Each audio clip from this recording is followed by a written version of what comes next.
Okay. Howdy, everybody. Hope everyone's doing well today. Can we get some confirmation in the chat whether or not audio and visual is good? We've been on a roll lately. I haven't had too many audio and visual glitches, knock on wood. But yeah, hopefully everything's good. Hopefully everybody's having a wonderful day. And we're going to learn about some vital metrics today. Literally. Yeah, got a cough here. Only 1 minute late. Yep, Mother Nature was calling, Mr. Cole. I had to answer. So sweet, all good. Excellent. Sound, I know I look good, Sean, but we don't need to say that all the time. I appreciate it. Keep it between us. Okay. Today we're going to be talking about some core web vitals. And I know I've talked about page speed in previous live streams. I'm not sure when the last time I did one was. It was probably a couple years ago. And it's always nice to do a little rehash. I'm going to emphasize today on some of these metrics that Google is calling core web vitals. I'm sure you've seen it if you looked at any sort of page speed reports or some SEO reports, because our page performance seriously is affecting our SEO rankings. Okay, Google is upfront about that. If your website is slow, then other websites in your niche that are faster are going to rank higher. Okay, so yeah, it's not the only ranking factor. Obviously, we still need to do all the other SEO stuff as well. Good header tags, good title tags, good descriptions, good content, lots of traffic, right? This is just what we're talking about today is just going to be one small sliver of that, and talking about what these metrics are and what we can do. Okay. Color for shirt. Thank you, Mr. Francis. Okay. I just, what kind of spurred this today? Let me share my screen. Yeah, I found this super nice, simple, very simple website. It is webvitals.com if you want to go check it out for yourself. Okay. Yeah, it just has a nice little definition of all the current web vital metrics. Okay. Josh is in town. He's actually in Paris. If anyone is in France and wants to meet up with Josh, he's open to meeting with you. His wife won't mind. Anyway, okay, back to Web Vitals. Yeah, I thought this was just a nice little website that kind of showed off what each particular Web Vital metric was and a nice little definition. So today I'm going to define everything first, and then we're going to go look at some real world scenarios. Okay, we're going to dissect my websites, and you can see how bad some of my stuff is. Okay, let's just do that. I'm going to embarrass myself by the end of this live stream. I know it. Okay, so let's do largest contentful paint.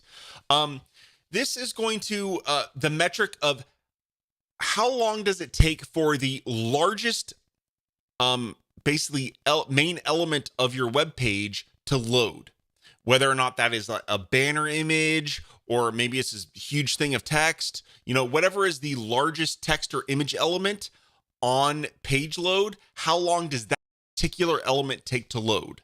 Okay. And I think this has a nice little example here. So boom. So this is the largest contentful paint. And how long did that take to load, basically? It was the little, fictitious simulation here, just to kind of give you an example. And yeah, if it takes a long time to load, I believe, do they show you the metrics here? I believe on Google's it says, I think if it's over 2 seconds, or is it 2.5 seconds? I think if it's over 2.5 seconds, you get dinged. So whatever that particular element is, whether or not it's an image, a video, whatever, needs to load fast. Okay, so super important. I know, especially those people that want like this big ginormous video to autoplay on page load. you got to make sure that, that's not hurting you. I know it looks cool, but it might be hurting you. Okay. So, yeah, it could be affected by this largest contentful paint. Okay. So there's that. We'll look at some real world scenarios of this.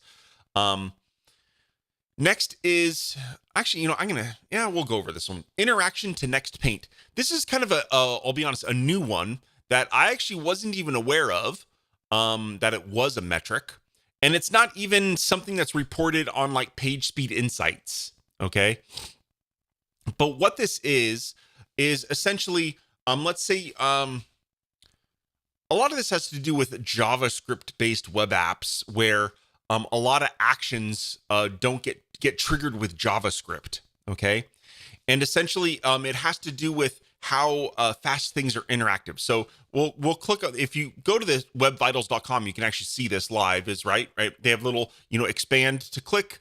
Does it respond fast? Okay. Is it slow? You click on that. It takes a little bit longer to load. Okay. And the slowest, this is the bad one, right? So, fast is good. It's basically, something has to, if you click on a page, something has to respond within, I believe it's 100 milliseconds. If it responds or does whatever action you want within 100 milliseconds, you're A-okay. Okay. If I think it, obviously this is 1 second. So maybe the medium, I wish this site actually showed you like what is, good, warning, and bad. That would be a nice thing. So anyway, within 100 milliseconds. So yeah, that's what this INP is. Again, it's if a user interacts with an element, okay, how long does that element take to actually respond? How does Google actually measuring this? I don't know. Okay, it's pretty interesting.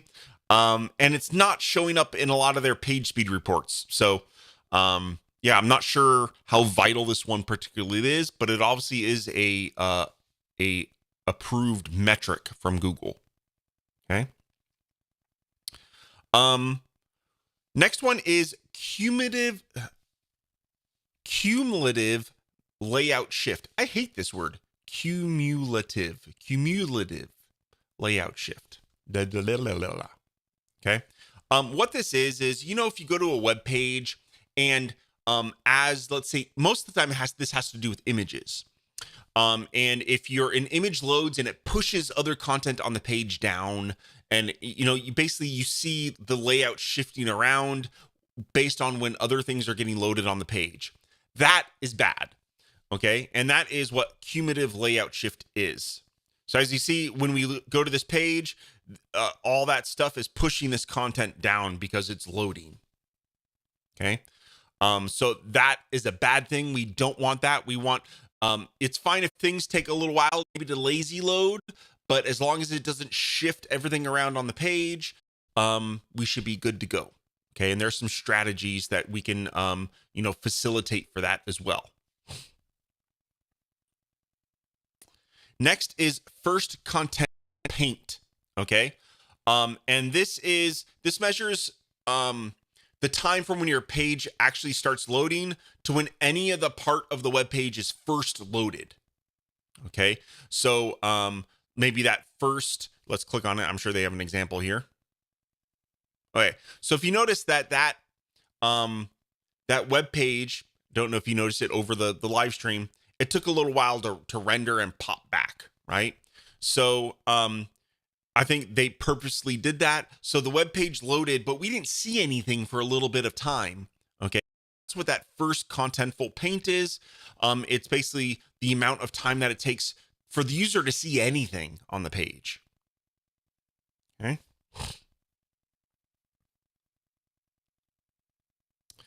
And the last one is time to first byte. Okay.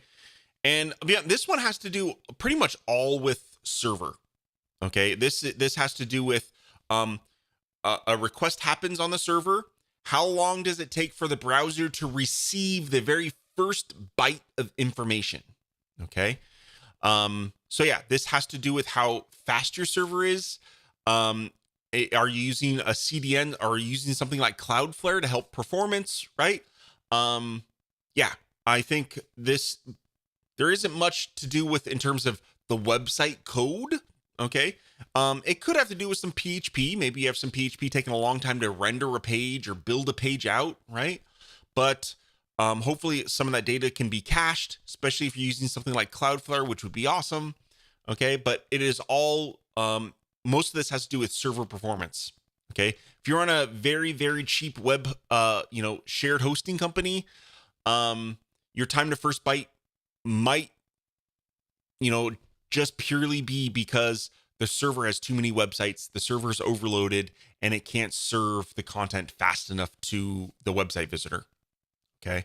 So yeah, there we go. That is time to first byte.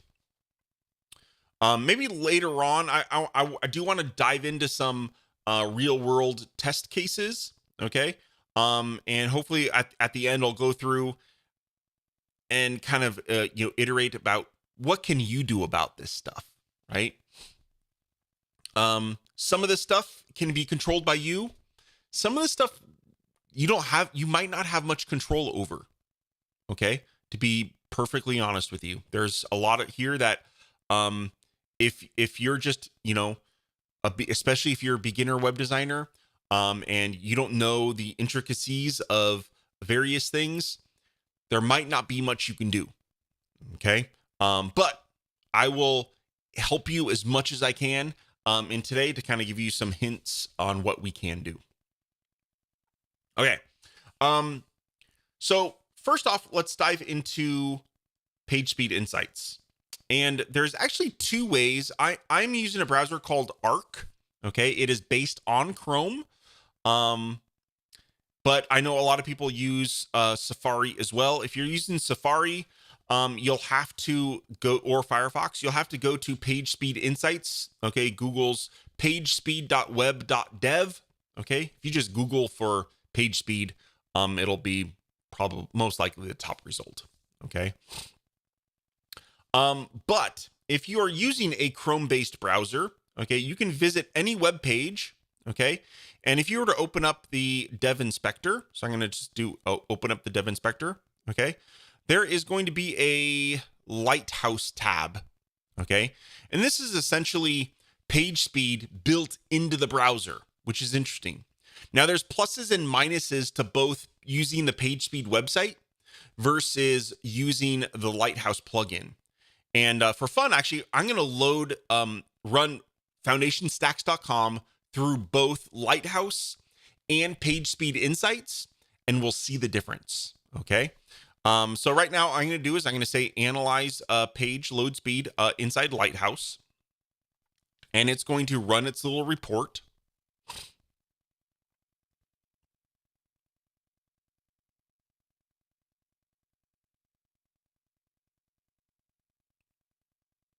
And here we go. Oh, interesting.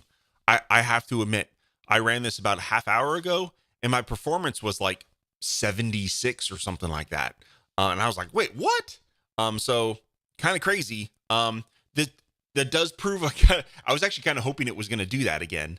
But just to kind of prove a point that these tests are spot in time tests.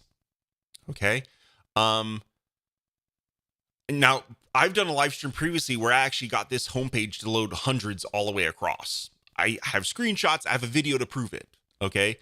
But Google, over long periods of time, Google changes these tests, right? They add some new things, technology changes, right? So what is 100 today might not be 100 6 months from now.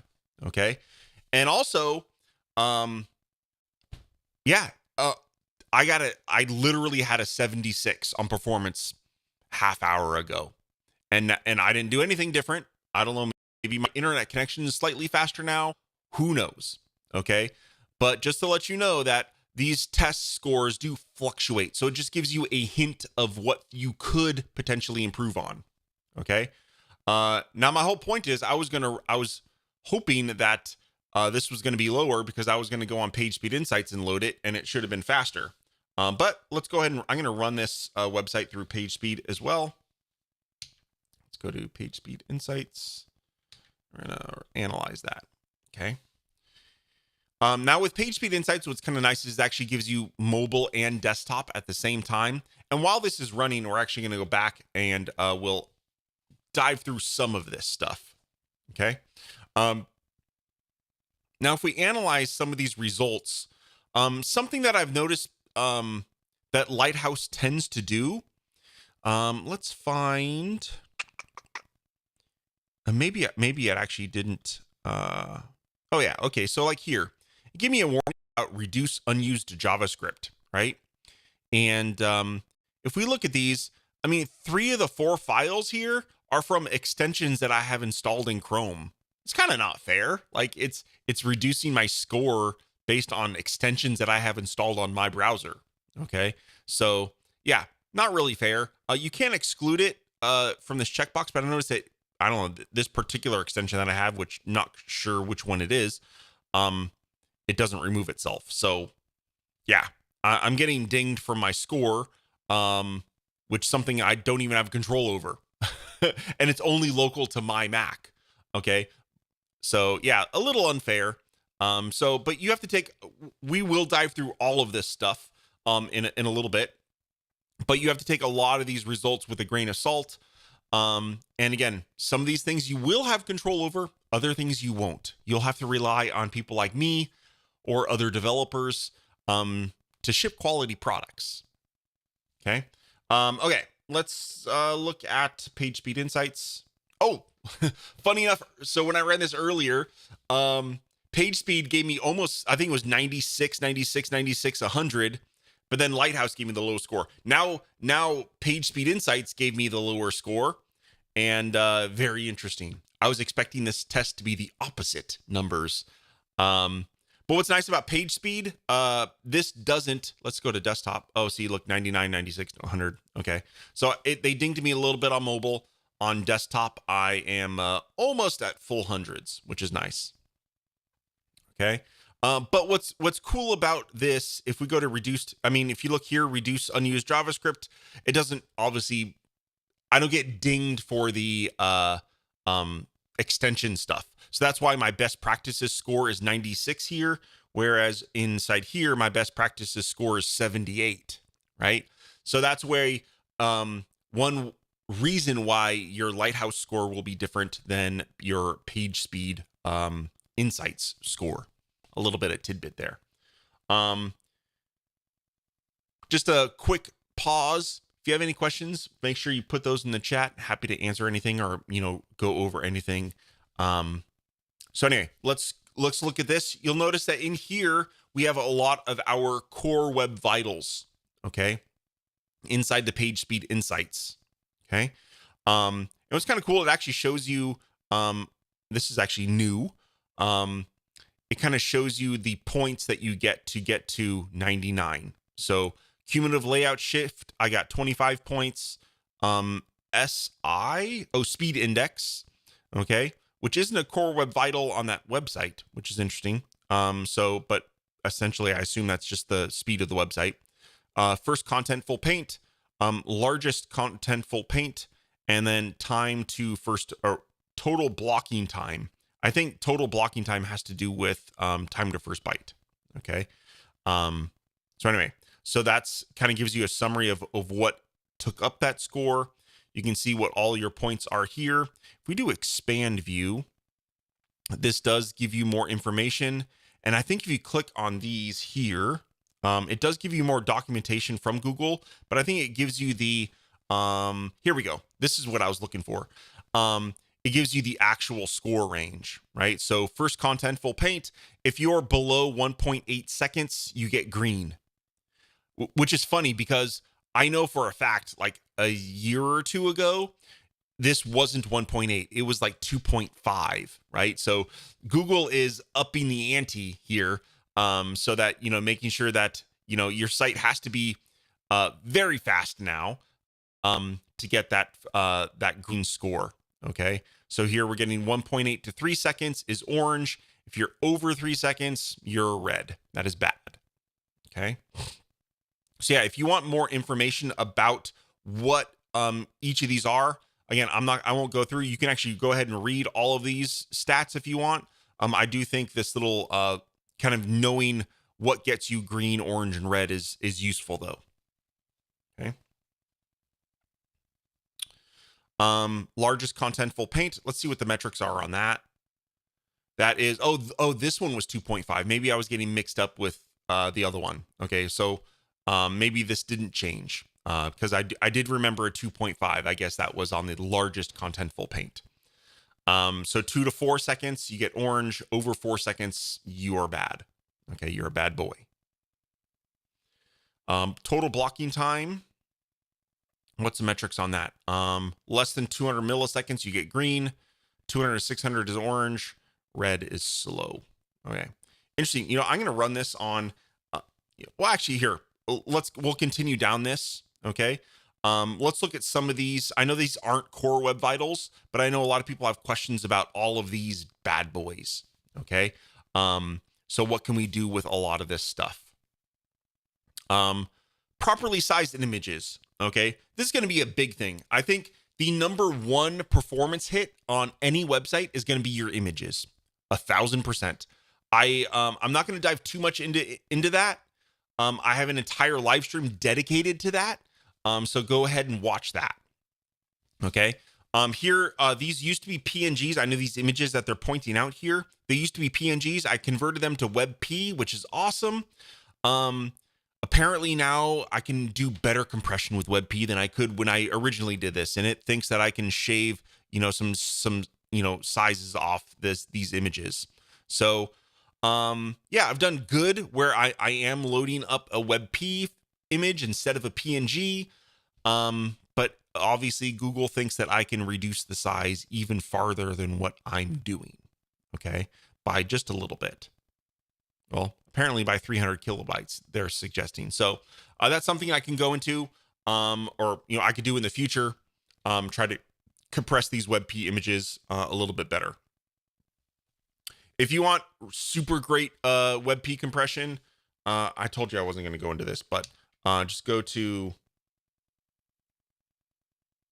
Oh man, I just drew a blank now.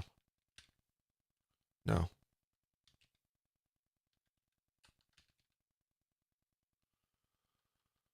Oh, I just drew a blank. What is Google's image compression tool? Oh no. Tools. Squoosh. There it is. Squoosh.app. It's a web app. This gives really good compression, especially for WPs. So if I wanted, I could take those images, drag them in here, and get a slightly smaller version that I can then add to my website and improve. So Squoosh. There are other great apps. I said I wasn't going to go into this, but Image Shrinker is a great one. If you want to compress SVGs, JPEGs, and PNGs, okay, great app. Image Shrinker, it's free. It's my go-to. I have to admit, I use Image Shrinker for anything that I don't need a WebP for. If I need WebPs, I go to Squoosh. It's essentially what I do. Okay. All right. There we go. Back to our regularly scheduled program. So properly sized images, this is 100% in your boat. You can fix this. Okay. Go watch my live stream.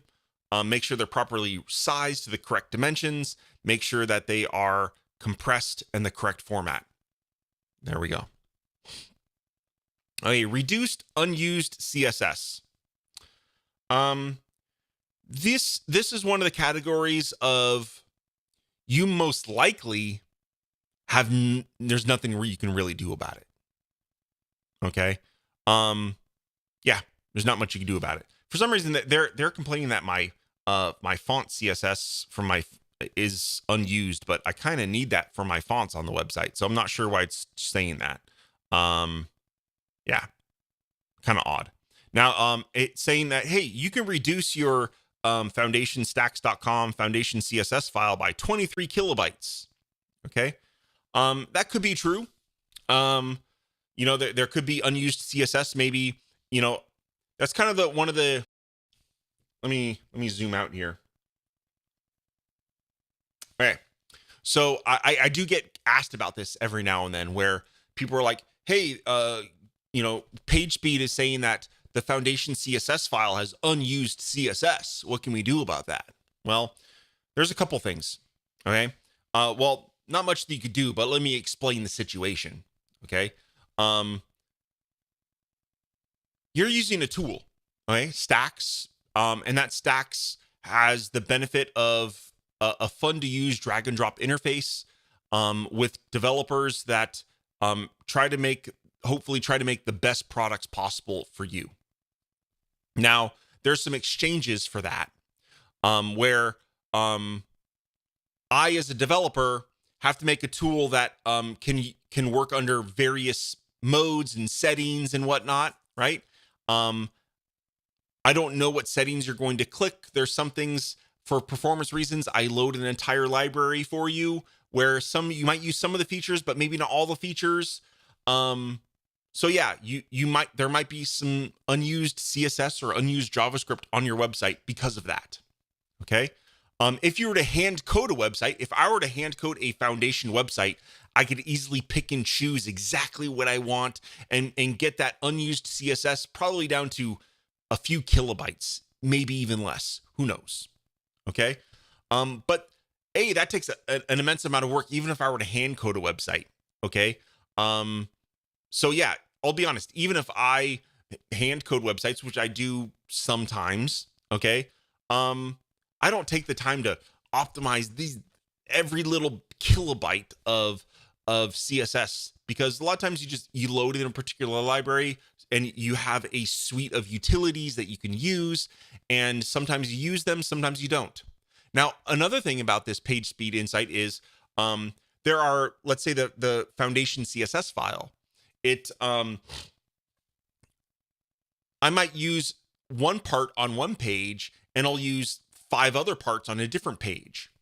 But PageSpeed doesn't know that. It doesn't know that, hey, the browser's going to load this foundation CSS file and it caches it. So it only downloads it one time. And on page A, I might use one component. On page B, I might use 2 components. But even though the other 2 components, when I'm on the home page on page A, it downloads the CSS for the other ones, even though it's not loaded. But when I go to page 2, all that CSS is already loaded. So things are even zippier and quicker, right? So yeah, that's why, a lot of this reduce unused JavaScript and CSS, it is right, but it is also wrong, right? So just to give you a little bit of feedback there. Hopefully, if you guys have any questions about that, let me know. But yeah, so that's kind of the story around that. Yeah, a lot of times frameworks will be, it will load unused code on one page that might be used on another page, but we benefit that from caching in the browser back in. Okay. Oh, I see a question about Total CMS 3 support for WebP. Total CMS 3 older 9 resources. Does give us a time? It wants it to be 1 year. Yeah. See, I don't know. I disagree with that with Google. Google wants, so what Google wants is they want all of our static assets to be cached for 1 year. Okay. I don't know. That just feels so long for me. Yeah, I have mine set to 31 days. And yeah, so I'm going to get dinged with that. And you can change that if you use something like Cloudflare or htaccess files. You can change your, I actually think it actually labeled it out in this thing. You gave it some htaccess rules. Yeah. So yeah, that's the header that you would need to do. Do they give you any? They don't give you any rules. All right. You can control that in an htaccess file. If you use something like Cloudflare, which I've mentioned, a couple times today, you can customize that there as well. But yeah, apparently it wants 1 year. So I don't know. I disagree with that. I don't know. It's kind of crazy. So there we go. 1 year. That's what Google wants. But I'd improve my score if I did that, even though I'm pretty happy with these scores myself, right? That's pretty awesome. Avoid legacy JavaScript. Hey, so yeah, I'm using some JavaScript extensions in some of these JavaScript libraries. I'd have to dive into that. This is something that isn't pretty much nothing you can take care of, right? This is all the developer stuff. And these are all pretty minor things that I'm seeing right now. Just saying I could probably use something other than date.now. And I use Babel to compile the JavaScript, but I'm not sure why it cares about that. Pretty minor things. I guess it says I could reduce this JavaScript file by 7 kilobytes if I didn't use those things. Okay. Maybe in Foundation 7. That's all stuff I'll look into. Avoid document.write. Yes. This will go away in Stacks Pro. Okay. The Foundation theme does some magic. I'm going to call it magic. Okay. To overcome some limitations in the RapidWeaver API that, thank God, we don't have anymore in Stacks Pro. So yeah, this document.write error will go away. It's a pretty minor thing anyway, because document.write happens at the very bottom of the page, which document.write pauses page rendering. But at that point, when Foundation does it, all your page is rendered already anyway. So it's a little bit minor, but yeah, it'll be gone on Stacks Pro. I don't need to do that anymore, which is nice. We talked about reduce unused JavaScript already. Same thing as the CSS. Okay. Avoid layout shifts. We should talk about what a layout shift is. I do want to go over some best practices, things you can do, common things that I see happen, and how to get over those things. Okay. I'm not going to take the time to go over mobile. It's going to be the same a lot of things. These largest contentful paint. Apparently this text is rendering slow for some reason. Not sure why. Maybe it's the font file. I don't know. Yeah. Okay. Reduce, and a lot of it's the same. Reduce unused JavaScript, avoid legacy JavaScript, reduce JavaScript, blah, blah, blah, blah, blah. A lot of the same things. Cache policy. What's this? Eliminate render blocking resources. Apparently this CSS file takes a little too long to load, it thinks.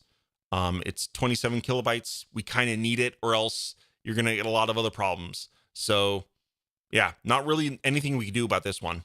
I mean, what Google wants us to do here, and it's not really something that is realistic for a website built with Stacks, is here, let me back out here.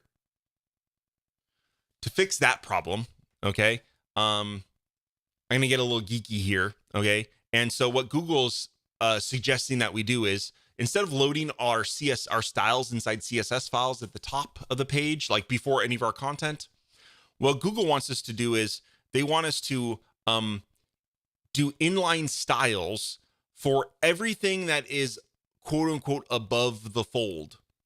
Okay. And what that means is, so above the fold is anything in the browser view before you scroll. So Google says, okay, what we should do is, to make the fastest website possible, is instead of loading CSS files, only load the CSS needed for that very top portion. And then after that very top portion is loaded, then you load the rest of your CSS. That is a very complex thing to do in a interface such as Stacks. I want to say it's close to impossible. I've done a little bit of work to actually attempt to do this, and I got kind of close, but there's other drawbacks to that because of doing it on the fly, right? So yeah, I mean, I think that is a very decent solution if someone were hand coding a web page. There's some technologies that could make that better and easier, but for an interface such as Stacks, at least for now, there really isn't much you can do about that. We need to load the CSS files up front because it contains all the CSS for the entire page. Yeah, the above the fold inline styling of everything. It's a very tricky problem to solve, especially for a website builder such as Stacks. So anyway, there we go.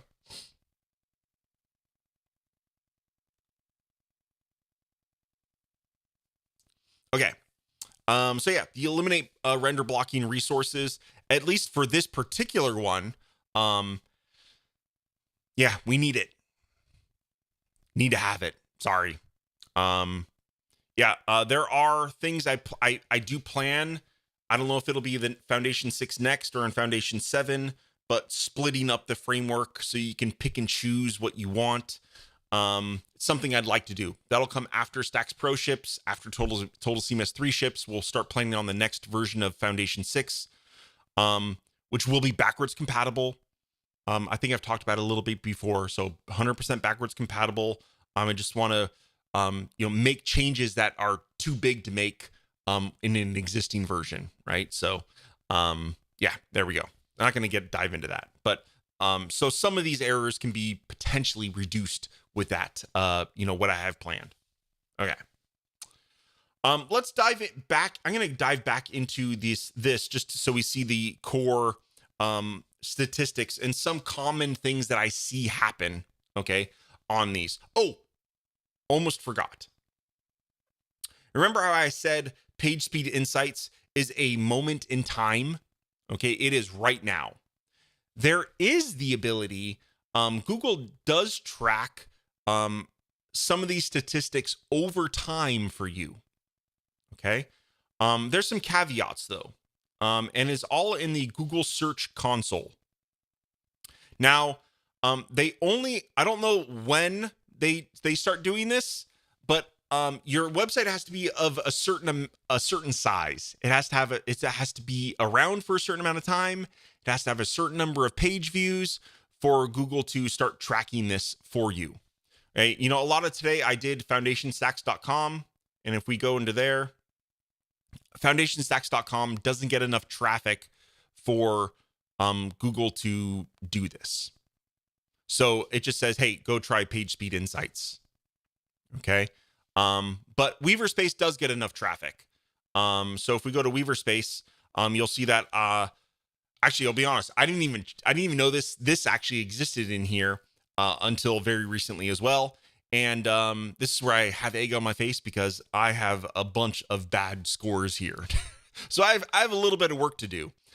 So here, if we go to they have a desktop and a mobile report. And if we open that report, you can kind of see I have a lot of poor content layout shift. A lot of it has to do with content layout shift.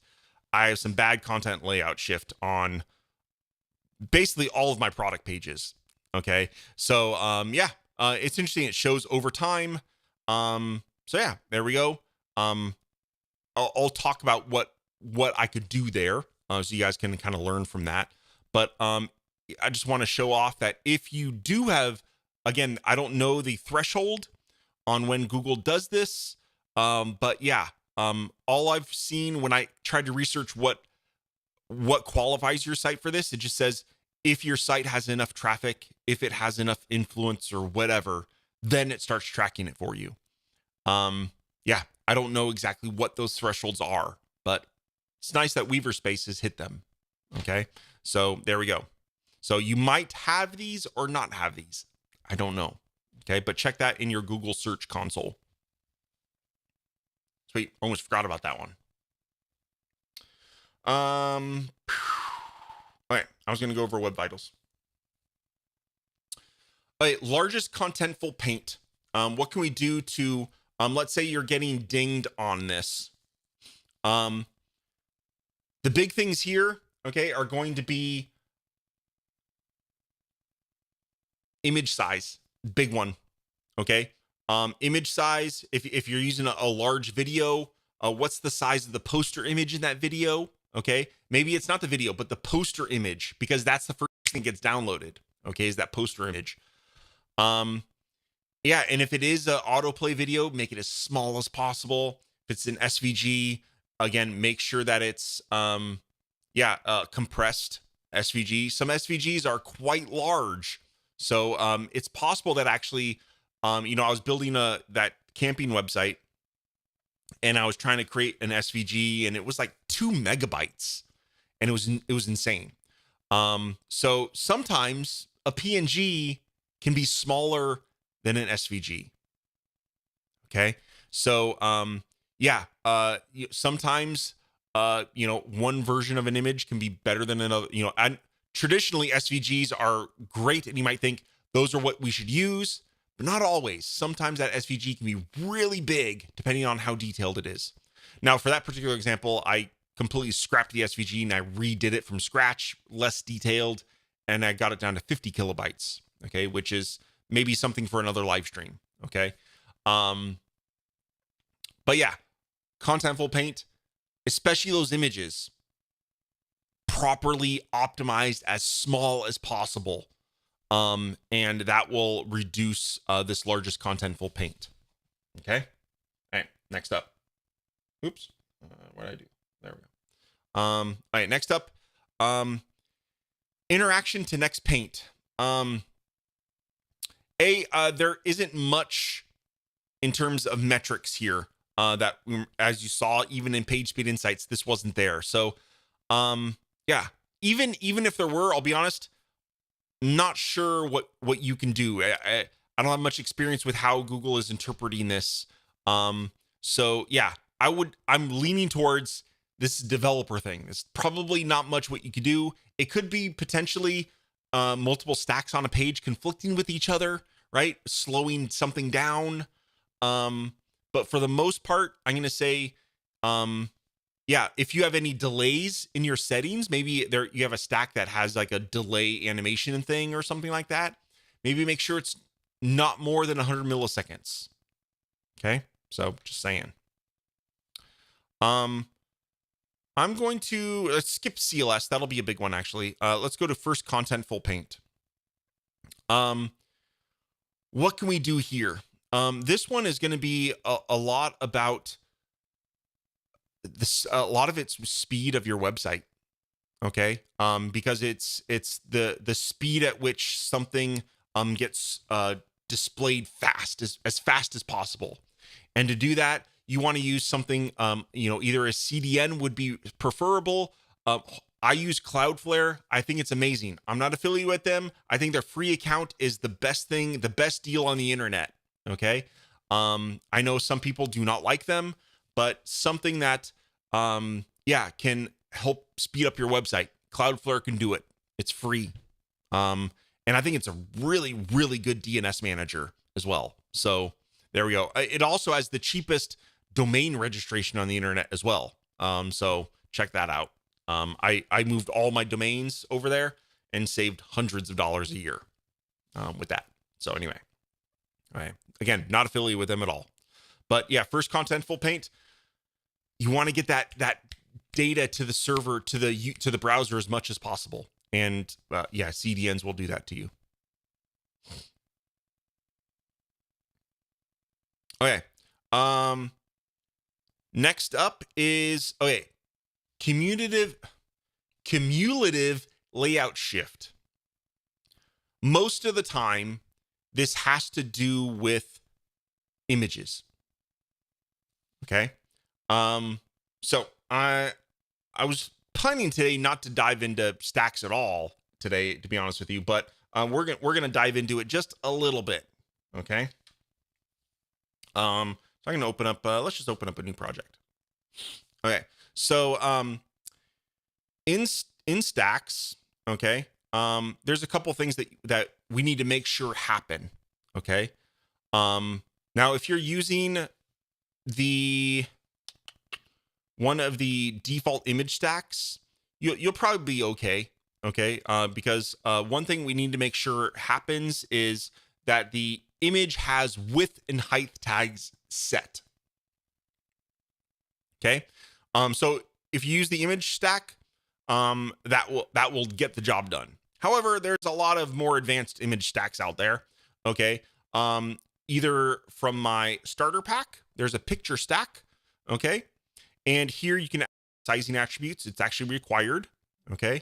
Now, if you're using Foundation, okay, if you're using my Foundation stacks, there's a picture stack there as well. Okay. And I might have this on by default in the future, but it is off by default. Okay. And there's some reasons you might not want to have it defined. Okay. But here you can define your aspect ratios. Okay, so this is where you define, if you add an image here, put in the width and height of the image. Right now, I'll be honest, if it's a square image, here's a little hint. You can actually just do something like 1:1. Okay, it's the aspect ratio of the width to height, the ratio of that really matters. Okay, but yeah, for older browsers, it mattered the actual value. For new browsers, it doesn't. But you might as well, if you just put in the actual dimensions of the image, you'll be fine. Okay, and you'll notice even right here in edit mode, what this does is it reserves the space on the web page for the image. Okay, and if I turn off this sizing, you'll notice that it goes small. It doesn't know. Okay, but if I define the sizing, it basically even before the image is downloaded, it will reserve the space on the web page for that image. Okay, so that way, when all your content is loaded, right, or when the image is loaded, it doesn't shift anything around on the web page. Okay, hopefully that makes sense.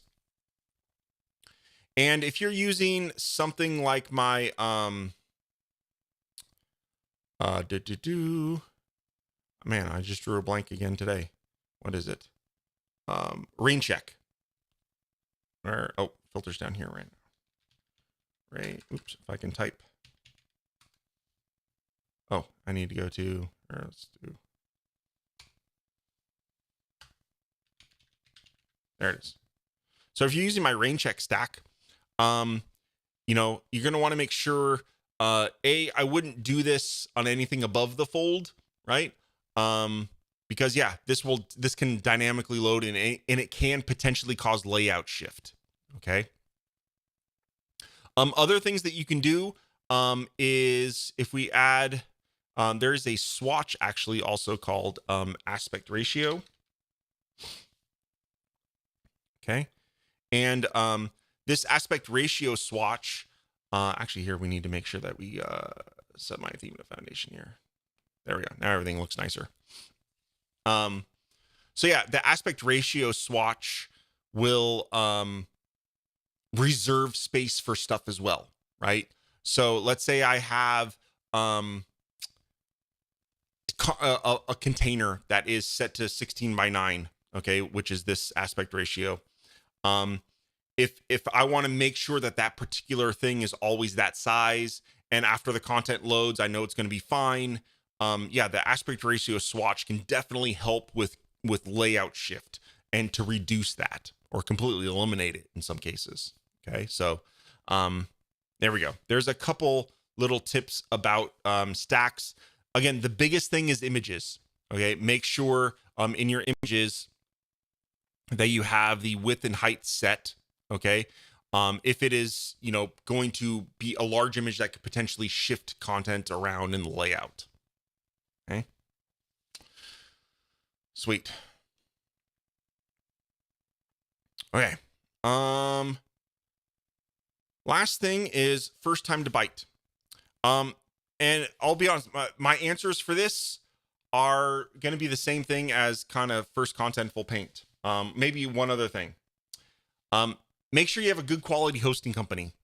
Okay. You get what you pay for.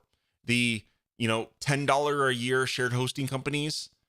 If you want to make sure you have a fast website, they're not going to do it for you. Okay. So yeah, a good quality host, is a good thing. And use something like Cloudflare or some other CDN.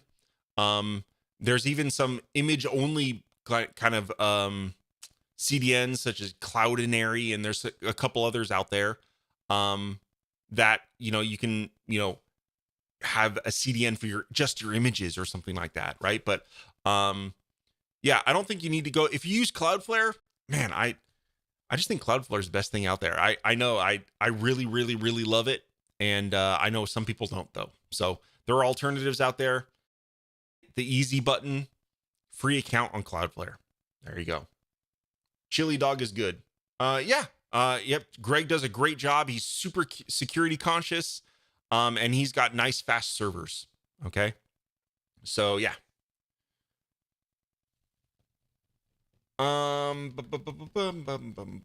Is my I do have a dedicated server. So yeah, I don't run on any shared hosting. I run a VPS. I don't have it. I mean, yeah, I run a VPS. All my servers, all my websites run on a VPS.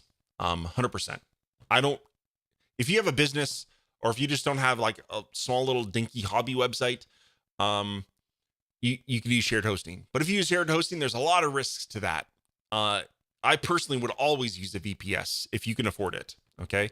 I think, and you can get VPSs out there for like less than $100 a year. Okay. So we're not talking tons of money. Okay. You can get a small VPS on some hosting companies for, 10 or less dollars a month. A lot of times you'd have to pay yearly for that, right? You don't pay monthly. But I think it's definitely worth it to get a VPS. Okay. Yes, Fernando, I was an hour ahead. Sorry. I should have put that in my email. I put it in the email last night, but I forgot to mention it in the email this morning. So sorry about that, Fernando. You'll have to watch the replay. Okay, everybody. That kind of does it. Actually, I thought I was going to be quick today, and we are at just under an hour. I thought I was going to be a lot quicker. VPS, I pay $60 a month. Yes, that is a nice high quality VPS. That is probably much faster. You have a lot of disk space. Again, there are cheaper VPSs, but I pay about $60 a month for my VPS as well. So, yeah, it all depends on what you need. Excellent. Thank you very much, everybody. Hopefully we'll see you guys on Friday.